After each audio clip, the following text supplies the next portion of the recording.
한국에는 귀신에 대한 이야기가 참 많아요. 어릴 적에 금요가 나오는 그 전설의 고향을 보고 화장실을 못 갔던 때가 있었습니다. 처녀 귀신, 또 우물가에 있는 물귀신, 몽달 귀신, 도깨비, 또 하늘 품고 죽은 원기가 있고 병을 앓고 죽은 역기가 있고 불행을 가져오는 액기가 있어요. 다양한 귀신들이 있어요. 가끔 길을 가다가 한 곳에 가면은 뒷골이 오싹 할 때가 있습니다. 귀신이라는 존재가 무섭기 때문에 그러겠죠. 여러분 혹시 귀신의 존재를 믿으십니까? 성경에는 여러 곳에서 이제 귀신에 대한 이야기가 나오고 특별히 오늘 주신 말씀에는 예수님께서 귀신 들린 사람의 귀신을 쫓아내주는 사건이 기록이 되어 있습니다. 그런데 성경에 등장하는 귀신은 어떤 존재일까요? 우리가 생각하는 것처럼 사람이 죽어서 원기가 되고 병들어 죽어서 역기가 되고 불행을 가져다 주는 액기가 되어서 우리를 괴롭히는 것이 귀신일까요? 이런 귀신일까요? 탐험지점적인 것들이 있다 보니까 이것이 꼭 귀신이 사람이 죽어서 그러게 된 것처럼 이렇게 생각하기도 하고, 또 한때 인기를 얻었던 이단이 있죠. 사입입니다. 김기동 씨가 대표적인데 그는 마귀론을 주장에다가 나중에 귀신론을 주장을 했어요. 그분의 주장이 이렇습니다. 노아 홍수 사건 이후에 사람들의 수명이 갑자기 줄지요. 몇 세까지 줍니까? 120살까지 줄어요. 그래서 이 사람은 사람의 수명이 120이구나 라는 것으로 끈을 꽂고 하나님을 믿고 죽으면 다 천국에 가요. 그런데 하나님을 믿지 않는 사람들이 죽으면 120년을 채우지 못하고 죽으면 뭐가 된다고요? 귀신이 된다고요. 120년이 차면 비로소 그 악기도 귀신도 지옥으로 간다, 무저갱으로 간다라고 주장을 합니다. 나머지 기간은 귀신으로 이제 떠돈다는 거예요. 무섭죠? 어떤 사람이 태어나가지고 2살 때 죽었어요. 그러면 몇 년 동안 귀신으로 돌아다닐까요? 118년 동안 귀신으로 돌아다니는 거예요. 그래서 자기 부모한테 붙고 또 이제 좀 나이가 더 많아갖고 죽으면 자기 자녀한테 붙고 해가지고 막 괴롭힌다는 겁니다. 귀신이 병이 들려가지고 그 사람한테 붙으면 그 사람이 그 병을 앓게 된다는 거예요. 이게 무슨 병이에요? 유전병입니다. 부모님이 암으로 죽었으면 그 귀신이 들려가지고 자기가 암에 걸린다는 거예요. 이분이 주장하기를 모든 질병과 모든 사고와 중독 이런 것들도 다 귀신이 그렇게 돼서 사람이 범죄를 하는 것도 귀신이 했다. 또 사람이 자살하는 것도 귀신이 했다. 그래가지고 의학이나 약으로 사람을 고치는 것이 아니라 뭘로 고친다고요? 안수해가지고 축기를 해가지고 고친다. 이렇게 주장을 합니다. 여러분 귀신의 말을 믿어요? 믿지 말아야 돼요? 귀신의 말은 믿으면 안 돼요. 왜요? 성경에 기록되어 있듯이 귀신은 미혹하는 영이라고 되어 있어요. 속이고 거짓말을 해요. 그런데 귀신의 말을 믿어요? 무당이 구슬 해가지고 당신 이렇게 하면 결혼하면 안 돼 막 하잖아요. 이 말을 믿으면 돼요? 안 돼요? 안 되죠. 우리가 알아야 될 것은 결코 사람이 죽어서 귀신이 되는 것이 아니라는 거예요. 귀신은 마귀와 사탄이 부리는 영이라고 기록이 되죠. 우두머리가 사탄이고 그 쫄병들이 귀신이라는 거예요. 귀신에 대해서 사람들은 2가지 의견을 가지고 있습니다. 첫 번째가 뭐냐면 귀신을 아주 겁을 안 내요. 겁쟁이들이 만들어낸 거니까 그것은 상상이야. 귀신은 없어. 그런 게 어디 있어? 안 믿는다는 거죠. 그리고 2번째 의견은 뭐냐면 귀신은 분명히 있어. 귀신은 거역할 수 없는 존재야. 우리가 귀신에 쓰이면 어떻게 해야 된다고요? 내린굿을 받아야 된다고 그러죠. 그렇게 귀신을 무서워 벌벌 떠는 사람도 있어요. 그런데 C.S. 루이스 책 스크루테이프의 편지라는 책이 있어요. 이 책에 보면 스크루테이프가 누구냐면 사람을 미혹하는 악마입니다. 마귀죠. 이 스크루테이프가 자기 조카 악마에게 사람들을 유혹하고 미혹하는 방법을 알려주는데 거기에 이런 내용이 있습니다. 한 부류의 사람들은 우리를 전혀 믿지 않고 우리가 없다고 생각한다. 이들은 우리의 뭐라고요? 밥이다. 우리가 없다고 믿는 사람은 우리의 밥이라는 거예요. 또 2번째는 다른 부류는 우리를 너무 무서워하고 벌벌 떤다. 이들은 더욱더 우리의 뭐라고요? 밥이다. 없다고 믿는 사람도 우리의 밥이고 무서워 벌벌 떠는 사람도 우리의 밥이라는 거예요. 귀신은 사람을 망치고 평안한 삶을 살지 못하게 하려고 공격하고 괴롭히는 악한 존재입니다. 그렇다면 우리는 어떻게 해야 될까요? 베드로전서 5장 8절 말씀에 보니까 근심하라 깨어라 너희 대적 마귀가 우는 사자와 같이 두루다니며 삼킬 자를 찾나니 라고 말합니다. 계속해서 우리를 공격하기 때문에 우리는 깨어 있어야 된다는 거예요. 우리를 살펴야 된다는, 근신해야 된다는 거예요. 우리가 반드시 기억해야 할 것은 귀신은 두려워할 존재가 결코 아니라는 것입니다. 왜냐하면 예수님께서 십자가의 대속과 부활을 통해서 이미 승리하셨기 때문에 우리는 귀신을 두려워할 필요가 없는 거예요. 예수님이 승리하셨기 때문에 우리도 승리한 거예요. 이 땅에서 귀신이 아무리 강한 것처럼 보여도 예수님 앞에서는 아무것도 아니에요. 그렇기 때문에 세상 가운데 귀신들이 아무리 강력하게 역사하고 사람들을 미혹한다 할지라도 우리는 그것에 흔들릴 필요 없어요. 그것 때문에 두려워할 필요가 없는 거예요. 왜요? 예수님의 능력을 믿기 때문에. 여러분, 예수 그리스도의 이름을 선포하시기 바랍니다.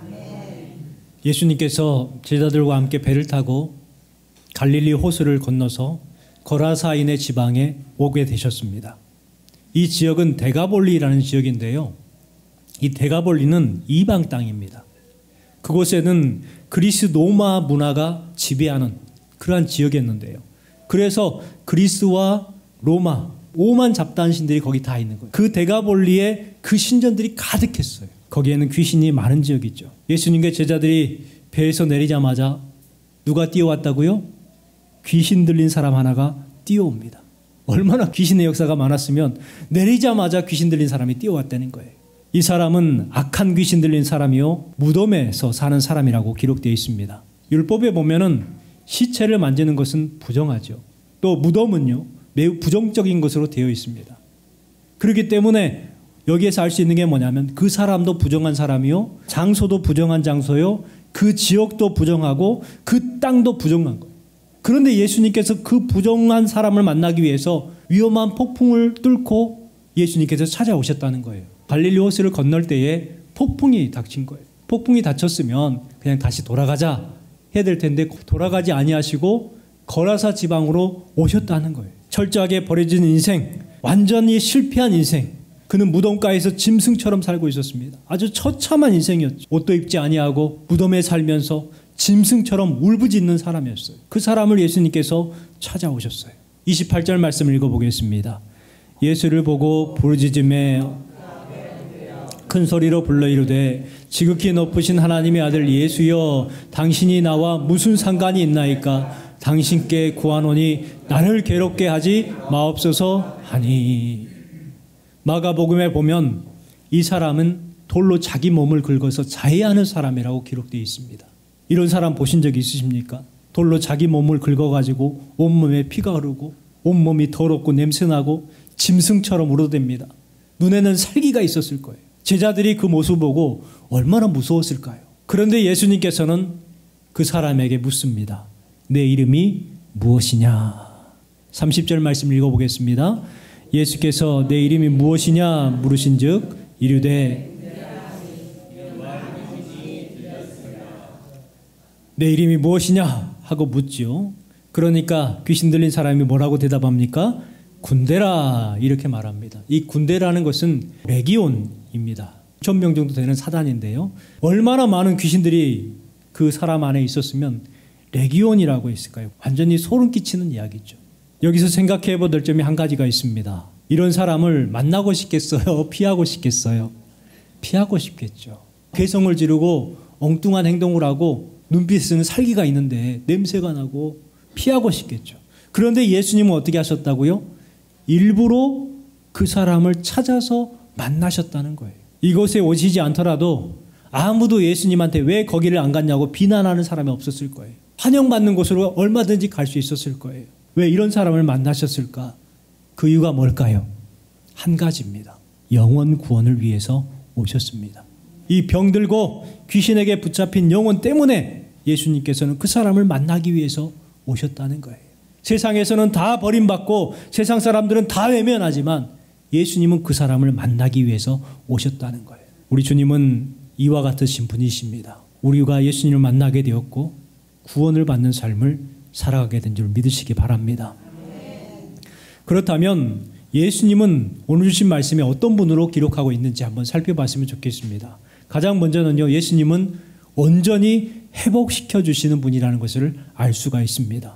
여러분, 죄가 무엇입니까? 여러분, 죄는요, 나를 해치는 거예요. 나를 병들게 만들고 나를 고뇌하게 만들고 나를 부끄럽게 만드는 것이 죄입니다. 그러면 다른 사람을 해치는 건 뭐라고 할까요? 다른 사람을 해치는 것은 악이라고 합니다. 다른 사람을 해쳐서 괴롭게 하고 사기치고 그 사람을 힘들게 만드는 것이 바로 악이죠. 죄를 범치 않아야 되고 악을 행하지 않아야 하는 거예요. 죄와 악은요, 우리에게 수치를 가져오는 거예요. 또한 죄와 악은요, 우리에게 형벌을 가져옵니다. 그리고 결국은 죽음을 가져오죠. 마귀는 이러한 것들을 무시하게 만듭니다. 그런 거 별거 아니야. 누가 무덤 사이에 떠오르는 사람을 만나고 싶겠어요? 누가 그 죽음의 악취가 나는 사람을 만나고 찾아가고 싶겠어요? 그런데 예수님은 이 사람을 찾아오셨어요. 예수님이 그 사람을 만남을 통해서 그 사람은 구겨졌던 인생에서 펴지고 변화되는 은혜를 경험하게 됩니다. 여러분 꼭 우리 같지 않아요? 우리의 인생이 구겨졌던 인생이었어요. 냄새나고. 그런데 그 인생들이 변화되고 펴지게 되었어요. 예수님은 이와 같이 회복시켜 주시는 분이십니다. 새롭게 변화시켜 주시는 분이십니다.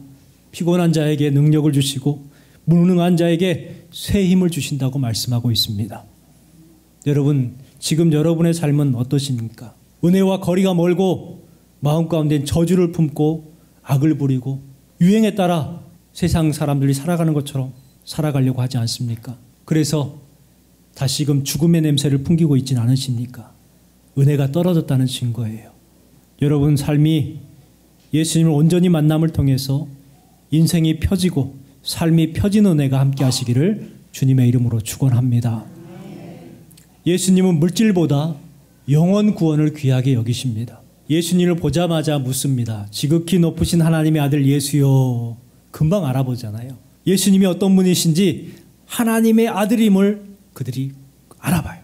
그리고 간구합니다. 무적행으로 들어가라 하지 마시기를 간구하더니. 얼마나 간절히 그렇게 간구했을까요? 우리를 제발 좀 무적행으로 들어가게 하지 마십시오. 그렇게 간절하게 누가 구했다고요? 귀신이 구했다고요. 귀신도 예수님이 어떤 분이신지를 알고 귀신도 예수님 앞에 그렇게 간절하게 간구하는데 우리는 예수님을 못 알아보고 우리는 예수님께 간절히 간구하지 못하는 모습이 우리의 모습이라는 거예요. 귀신들이 돼지떼에게 들어가게 해달라고 요청을 합니다. 간구합니다. 마가복음에 보면은요, 그 돼지떼의 숫자가 기록되어 있어요. 2,000마리 정도 돼요. 200마리도 대단할 텐데 2,000마리니까 얼마나 많겠어요. 대단한 거잖아요. 어떤 일이 벌어지냐면 귀신들이 그 돼지떼들에게 들어갑니다. 그러니까 그 돼지떼들이 막 날뛰다가 빌탈로 내달리고 호수에 빠져 몰살해버리죠. 그 모습을 보고 34절에 보니까 치던 자들이 그 이루어진 일을 보고 도망을 갑니다. 성내로 가가지고 마을 사람들한테 그것을 알립니다. 그 일이 있었다고. 2,000마리나 되는 돼지떼가 비달기를 내달려가지고 낭떠리 절벽에서 떨어져 죽는 것을 보고 정신없이 외쳤을 겁니다. 2마리만 빠져도 죽어도 놀랄 텐데 한꺼번에 2,000마리가 빠져 죽었으니 얼마나 충격적인 장면이겠어요. 동네 사람들이 와보니까 그 귀신 들렸던 사람이 멀쩡해지고 옷을 입고 있는 거예요. 그리고 예수님 발 앞에 조용히 앉아있는, 그럴 사람이 아닌데 귀신 들려서 소리를 지르고 쇠사슬에 매어도 풀어버리고 착고에 매어도 도망가는 사람이 예수님 발 앞에 얌전하게 앉아있는 거예요. 이때 사람들의 반응은 어땠을까요? 그 사람의 모습을 보고 예수님, 우리에게도 은혜를 허락해 주십시오. 우리도 병을 고쳐 주십시오. 우리의 삶 가운데 있는 귀신도 내어 쫓아 주십시오라고 해야 되지 않을까요? 우리 37절 말씀 같이 읽어보겠습니다. 거라사인의 땅 근방 모든 백성이 크게 두려워하여 예수께 떠나가기 시기를 구하더라. 예수께서 배에 올라 돌아가실세. 그 사람들이 뭐라고 했습니까? 예수님, 우리를 떠나주십시오. 오셔서 우리를 위해서 기적을 베풀어 주시고 우리 삶 가운데 귀신을 내어 쫓으십시오 해야 될 것 같은데 그들은 예수님께 떠나달라고 요청을 했어요. 왜 떠나달라고 했을까요? 첫 번째는 자신들의 신을 지키기 위해서였습니다. 자신들이 믿는 신, 그 신들은 군대 귀신을 쫓아내지 못했어요. 그런데 예수님께서 오셔가지고 그 군대 귀신을 내어 쫓았어요. 그러니까 기뻐하기보다는 두려워한 거예요. 왜요? 자기 신들보다 더 세거든. 그래서 예수님이 오셔가지고 돌아다니시면 자기 신들에게 문제가 생길까 봐 자신들의 신을 지키기 위해서 예수님한테 떠나라고 하는 거예요. 우리 교회가 임시 예배 장소를 물색할 때 어떤 마을에 빈집에 들어갈까 의견이 있었습니다. 그래서 그 마을에 이제 가서 답사를 했어요. 그런데 그 소문이 그 마을에 퍼진 거예요. 그래가지고 그 마을 사람들이 이제 단체 활동을 하는데 교회가 들어오면 안 된다 해가지고 현수막을 썼대요. 그리고 그 교회가 못 들어오게 시위를 하자 해가지고 모이기로 작정을 했대요.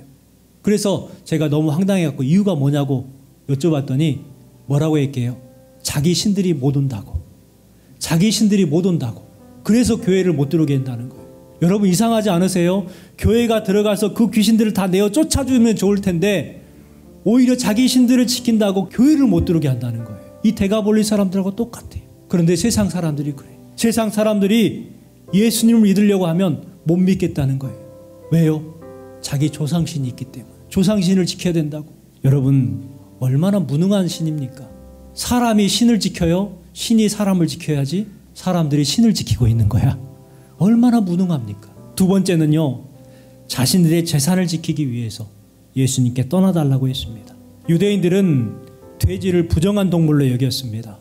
율법에 보면은 돼지를 먹지도 못하게 규정을 해놨죠. 우리 읽어볼까요? 돼지는 굽이 갈라져 쪽발이로 돼 책임지를 못함으로 너희에게 부정하니 너희는 이러한 고기를 먹지 말고 그 주곰도 만지지 말라. 이것들은 너희에게 부정하니라. 돼지는요 굽이 갈라져 있대요. 책임지를 못해요. 그래서 부정합니다. 고기도 먹지 말고 그 주검도 만지지 마라.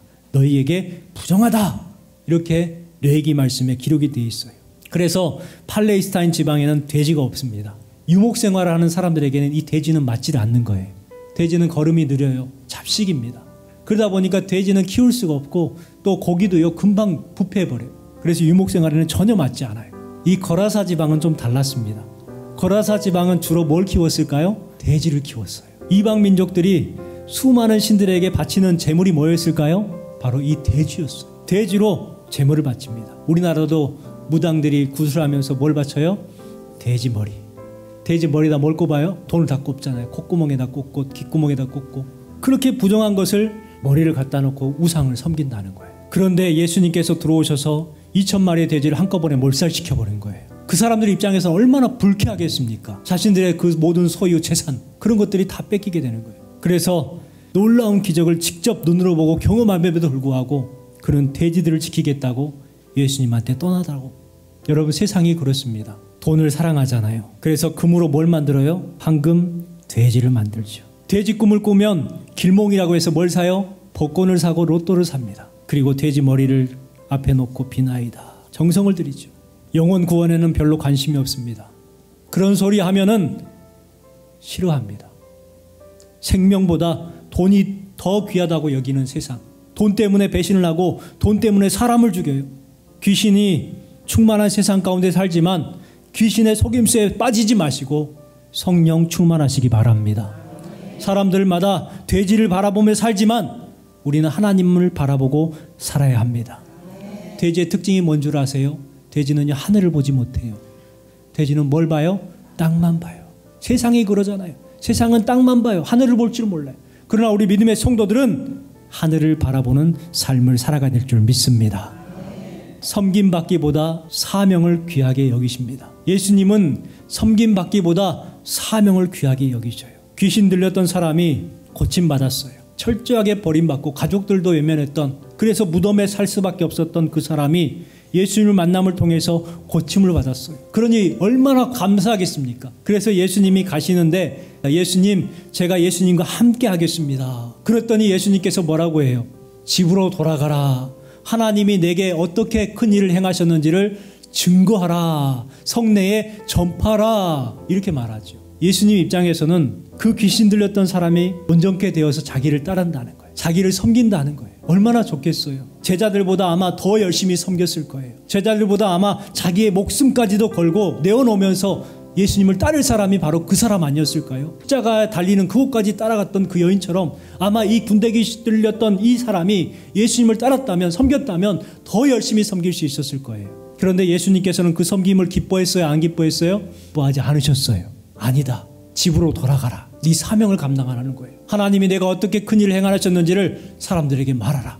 온 성내에 전파하라. 사명 감당하라는 거예요. 여러분, 예수님은 이와 같은 분이세요. 우리가 예수님을 어떻게 섬기느냐? 예수님께서 이것을 기뻐하시는 것이 아니라 여러분 각자에게 맡겨주신 귀한 사명을 감당하는 것을 예수님은 더 기뻐하신다는 거예요. 그런데 우리는 예수님 섬기는 것만 치중하려고 해요. 그저 예배드리는 것, 그저 주님 앞에 찬양하는 것, 그걸로 다 끝났다라고 생각한다는 거예요. 그런데 예수님께서 뭐라고 말씀하셨다고요? 아니라는 거예요. 집으로 돌아가서 하나님이 내게 어떻게 큰 일을 행하셨는지를 말하라. 여기 계신 여러분들이 예수님을 잘 섬기시기 바랍니다. 예수님으로부터 받은 그 사명 또한 귀하게 여기고 감당하시기 바랍니다.